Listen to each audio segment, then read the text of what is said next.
Guzzler does the job.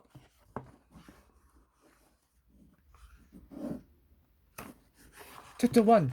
That tooted and waved at the driver of the blue ute as it passed us. There's George, he said.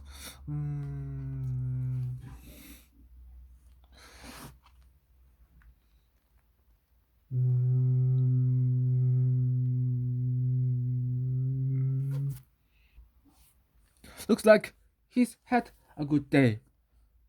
I knew exactly what he was talking about. That was one of his hunting mates and had seen a black animal lying on the back of the ute. Not so lucky for the pig, said Penny. She didn't like pig hunting and never missed a chance to remind Dad about it.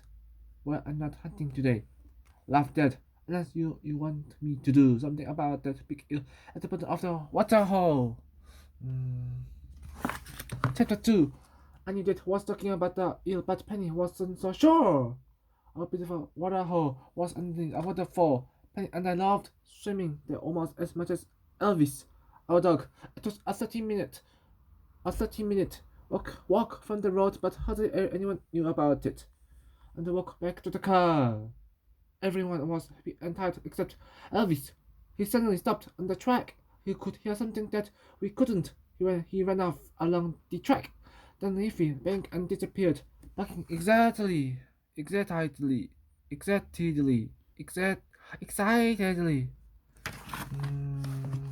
That taught Penny and me to stay on the track. He ran down the bank and disappeared into the bush. In the distance, we could hear the sound of Elvis barking and then shouting. Penny and I shuddered when the noise suddenly stopped.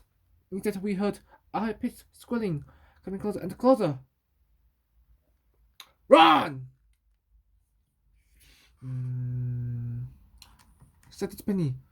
Sounds like a wild pig. Chapter 3. Penny was half right. It wasn't a wild pig. It was a frightened piglet in Dad's arms.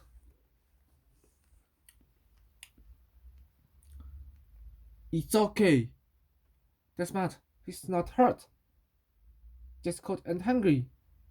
The piglet calmed down as Dad carried him to the car and rubbed him in his towel.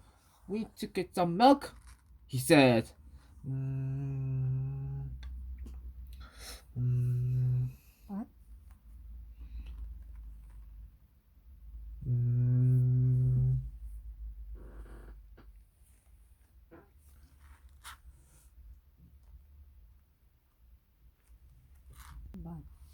But what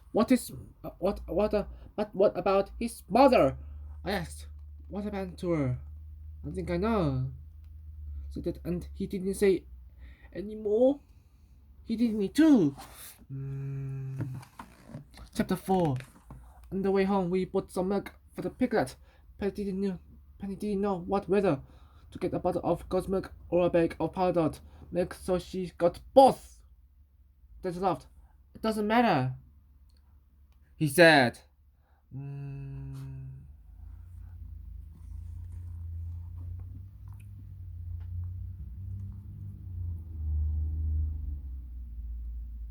He make a pig of himself on both. And he did.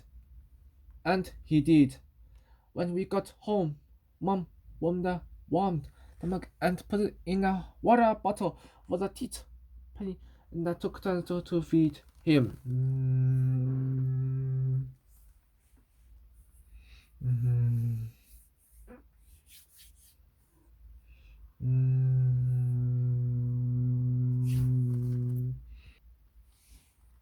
He made so much noise, guzzling down his milk, that Mom called him Guzzler, and the name stuck.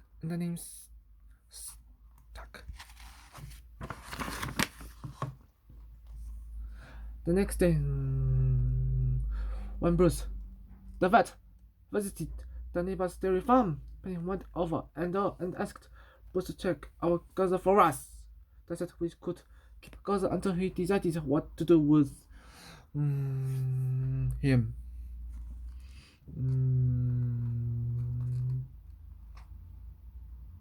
The piglet the piglet would definitely, de, def, definitely not be staying long.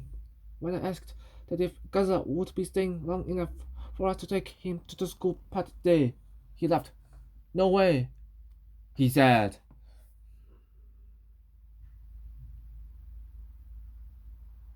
Hmm. Just a month. Oh wait, and I'll eat my gumbos if it's still around them. Chapter 5. Penny and I had two jobs. The job that gave us was to look after Gaza.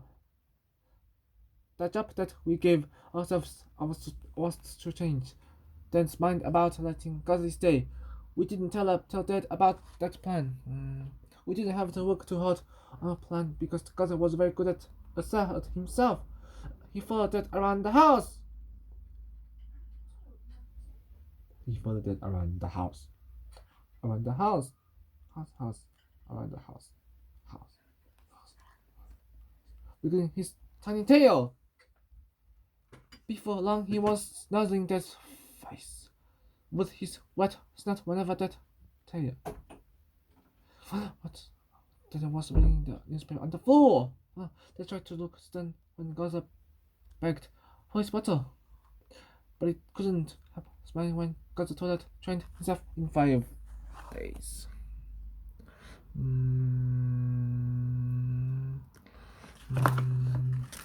But by the end of the second week, Guzzler had more tricks than Elvis. He came when we whistled, rode over for belly rubs, and by the end of the third week, he could even answer the phone. We noticed that Guzzler didn't like the ringing of the phone. If no one answered it, he would stop the noise by knocking the phone on the ground and grunting into the receiver. This made that laugh aloud, especially when Guzzler answered calls from people trying to sell heat pumps. One day, that brought home a large dog bed for Guzzler to lie next to Elvis, and I knew that Guzzler was here to stay, but we didn't say anything.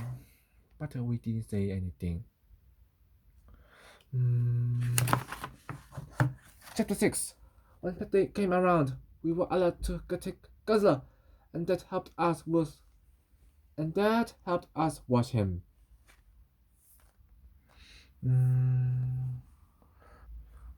We went to school with Guzzler on the trailer. Mom wanted to put Dad's gumbos on a plate for breakfast, but we wouldn't let her in case Dad changed his mind. He was never going to change his mind. He loved Guzzler as much as we did.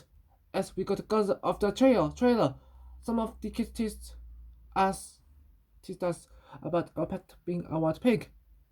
But Guzzler soon won them over. They laughed and clapped when he scampered over and nuzzled Mrs. Poundstone.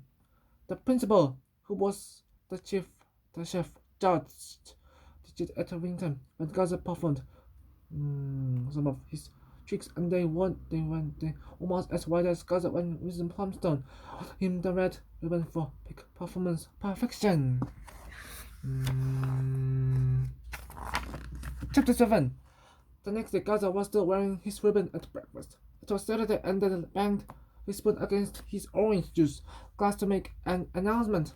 Guzzler can stay forever, he said.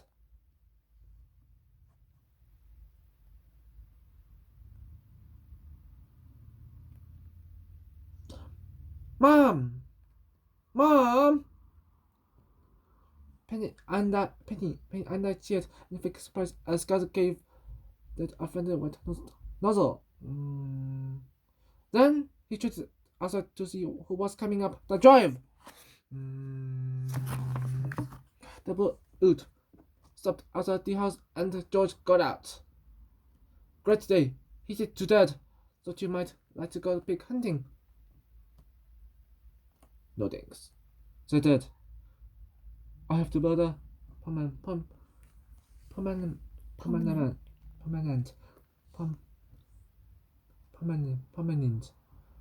enclosure for this monster today. George looked at Guzzler and smiled. Okay. Okay, maybe I'll stick around and give you a hand, he said.